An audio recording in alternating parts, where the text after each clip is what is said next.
बैठो राधे भैया। राधे गुरुजी, जय श्रीमन नारायण। जय श्रीमन नारायण। गुरुजी मेरे 3 प्रश्न हैं। अच्छा, पहला प्रश्न, मैं गोवर्धन परिक्रमा करते करते कहाँ पे गिरिराज गया तो मैंने देखा कि वहाँ पे सब लोग दूध चढ़ा रहे थे। तो गुरुजी वो सारा दूध तो नाली में ही जा रहा है, तो वो एक तरीके से वेस्ट नहीं हो रहा है? बेटा यहाँ आपने सबको भोजन करते हुए देखा हाँ गौरी जी। गोपाल में? हाँ जी। यहाँ कुछ वेस्ट दिखा? हाँ नहीं। यहाँ वेस्ट नहीं है ना? नहीं। ऐसा है कि कोई भक्त जी। जब भगवान को पुष्प चढ़ाता है या कोई वस्तु चढ़ाता है तो पुष्प चढ़ाने के बाद क्या हुआ उसका? वो तो जब उतारा जाएगा तो वो तो आप सामान्य दृष्टि से यही लगेगा ये तो वेस्ट है। हाँ जी। लेकिन ये बताओ कि गाय का जो दूध है जी। यदि वो भगवान गिरिराज जी में चढ़ाया जाए तो हमने तो भाव से चढ़ाया ना, भगवान को पिलाया। क्योंकि बेटा प्रहलाद जी ने कहा कि इस खंबे पे भगवान हैं, तो खंबे से भगवान प्रकट हुए कि नहीं? हुए। प्रहलाद जी के लिए जी। कौन से भगवान प्रकट हुए? नरसिंह। हाँ, तो नरसिंह भगवान खंबे से प्रकट हुए ना। तो खंबे पे यदि भगवान प्रहलाद के लिए प्रकट हो गए तो हमारे लिए गिरिराज जी तो साक्षात भगवान हैं। जब हम दूध पिलाते हैं तो सामान्य दृष्टि से तो यही लगता है कि नाली में जा रहा, पर भक्त के भाव से तो ऐसा लगता है कि वो भगवान ही ग्रहण कर रहे हैं। ठीक है, क्योंकि यदि भाव की दृष्टि देखी जाए गरीबों में भी बांटना चाहिए बेटा, लेकिन गाय का दूध है, गाय रोज दूध देती है, ऐसा है ना।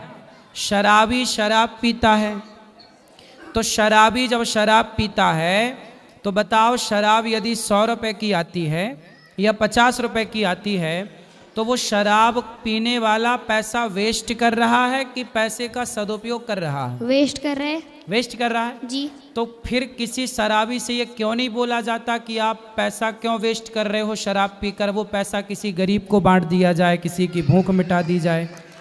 क्यों हाँ नहीं जी। पूछा जाता ये सवाल? शंकर जी के ऊपर दूध चढ़ाना, गिरिराज जी पर दूध चढ़ाना, वो गाय का दूध है। गिरिराज जी पर ही गैया चराते थे भगवान, गिरिराज जी पर ही गैया चराते थे भगवान। तो गिरिराज जी को ही भगवान ने गाय का दूध भी पिलाया। तो ये भक्तों का भाव है कि भगवान ने भोग लगाया, हम भी भोग लगाएं, हम भी भगवान गिरिराज जी को। वो दिखता है कि वेस्ट हो रहा है। और गाय का दूध तो देखो वहाँ बेचने वाले उनको भी तो रोजगार मिलता होगा कि नहीं? हाँ जी। 5 रुपए का दूध बेच रहे हैं, 10 रुपए का दूध बेच रहे हैं, हजारों लोग दूध बेच के अपना रोजी रोटी कमा रहे हैं। तो शराब पीना यदि पैसा वेस्ट है तो शराबियों से क्यों नहीं ये सवाल किया जाता कि आप पैसा वेस्ट क्यों करते हो, ये गरीबों में क्यों नहीं बांट देते? ये बात सही है कि गलत है? सही है गुरुजी। केवल दूध को ही, गिरिराज जी को ही, शंकर जी को ही हम टारगेट क्यों करें? उन मूवी बनाने वाले सुपर डुपर स्टारों से भी तो पूछा जाए कि तुमने शंकर जी के ऊपर दूध चढ़ाने के लिए मूवी बनाई, तो किसी शराबी से पूछ लेते कि भाई तुम शराब क्यों पी रहे हो? गरीबों की तुम्हें तभी याद नहीं आई जब शराब करोड़ों की बिक रही और ये फिल्मी जगत के लोग शराब का खूब प्रचार करते हैं। अब बताओ आप क्या सही है क्या गलत है? आप बताओ। गुरुजी आपकी बात ही सही है। कौन सी बात सही है? कि जो आपने बोला कि उनसे क्यों नहीं पूछते, तो ये वेस्ट नहीं है, अपनी अपनी श्रद्धा है। हाँ, ये अपना भाव है ना बेटा। हाँ जी। और दूध भी चढ़ाने वाला कितने का चढ़ाता है? 10 रुपए का चढ़ाता है, जी। 20 रुपए का चढ़ाता है बस। और शराब तो 100 रुपए की पी जाता है। और शराब से कैंसर भी होता है, नुकसान भी होता है। जबकि दूध तो यदि पड़ा है तो उसे चींटी आके चाट लेगी, चींटी जी कोई ना कोई जीव तो जमीन में पड़ा पा ही लेगा। नाली में यदि बह रहा है, एक्चुअली क्या है ना बेटा, आजकल नालियां हैं, पहले जितने भी मंदिर थे, शिवालय थे, सारे मंदिर शिवालय नदियों के किनारे थे। किसके किनारे थे? नदियों। नदियों के और तालाबों के, झीलों के। तो जितना भी दूध इत्यादि चढ़ता था ना, वो जाता था नदियों में और नदियों की मछलियां दूध का पान करती थीं, दूध पीती थीं। अब चूंकि वो नदियां ही नाला हो गई, अब जैसे यमुना जी हैं, हाँ जी। यमुना जी तो यमुना मैया है ना, लेकिन इतना आजकल नाला मिला दिया कि अब शुद्ध जल बचा ही नहीं, नाला ही नाला दिखता है।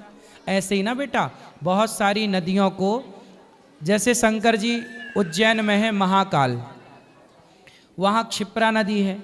अब क्षिप्रा नदी की स्थिति ये है कि सूख जाती है, सूख जाती है तो वो शंकर जी के ऊपर चढ़ा हुआ दूध बहता है, ऐसा लगता है नाली पे जा रहा, जबकि वो नदी है।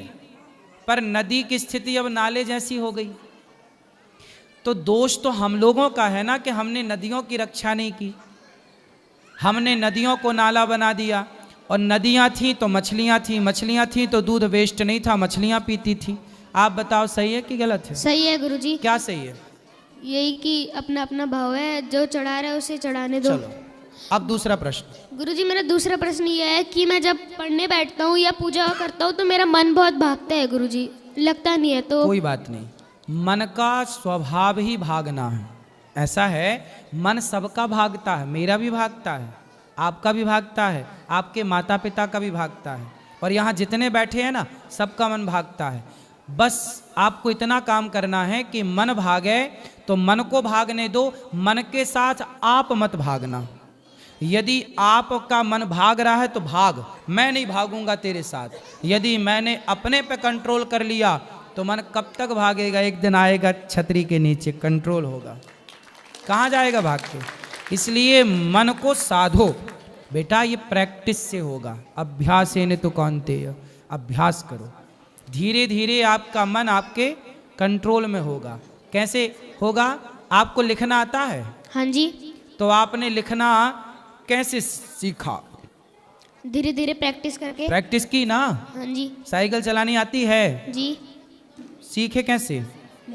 प्रैक्टिस कर करके। फिर यदि प्रैक्टिस करने से साइकिल चलानी आ गई, प्रैक्टिस से आपको लिखना आ गया, प्रैक्टिस से आपको पढ़ना आ गया। जब आप पढ़ते थे ना शुरू में, तो आपको का खा क म ल 3 अक्षर जोड़े जाते थे, क म ल लिखा तो कमल, हाँ जी। है ना? फिर आपको पढ़ना आ गया। जैसे प्रैक्टिस अभ्यास से पढ़ना आया, लिखना आया, उसी तरह मन को भी अभ्यास से वश में करना। यदि प्रयास करो वश में करने का तो मन भी वश में हो जाता है धीरे धीरे। फिर मन भागेगा नहीं, कंट्रोल कैसे होगा? प्रैक्टिस करके होगा। करत करत अभ्यास के जड़मति होत सुजान। क्या करोगे मन को वश में करने के लिए? अभ्यास करेंगे। अभ्यास, ठीक है। गुरुजी मेरा एक तीसरा प्रश्न और है, अगर मैं तुलसी की माला धारण करता हूँ तो और अब मैं लहसुन प्याज खा लेता हूँ तो तुलसी खराब हो गई? ना, खराब नहीं हुई, तुलसी तो ठीक है। तुलसी तो कंठ में है, हृदय में है, अच्छी बात है। लहसुन प्याज तामसी है, इसलिए नहीं खाने का बोला जाता। लहसुन प्याज खाना कोई पाप की श्रेणी में नहीं है। मांस खाना पाप है, शराब पीना पाप है, पर लहसुन प्याज पाप की श्रेणी में नहीं है। ये आयुर्वेद है, लेकिन तामसी है, भगवान जी का भोग नहीं लगता। तो भक्त सोचता है कि जो हमारे भगवान नहीं खाते वो हम क्यों खाएं, इसलिए लोग नहीं खाते। पर जो खाते हैं वो पाप नहीं है खाना, ना खाओ तो भी अच्छा है। ऐसा है ना, खाते हो ना तो ऐसा लगता है खाना, लेकिन नहीं खाना शुरू कर दोगे ना तो धीरे धीरे आपको फिर बिना लहसुन प्याज के भोजन अच्छा लगने लग जाएगा। गुरुजी पर अगर माला पहनी है तो खाना चाहिए या नहीं खाना चाहिए? वो आपकी श्रद्धा है। ना खाओ तो बहुत अच्छा है, धीरे धीरे छोड़ दो बहुत अच्छा है। खा रहे हैं आप तो वो पाप की श्रेणी में तो नहीं है। आप अपनी इच्छा से उसे छोड़ दें या आपकी अपनी इच्छा जो है वो करें। गुरुजी मेरे भैया हैं, वो भी कुछ कहना चाहते हैं।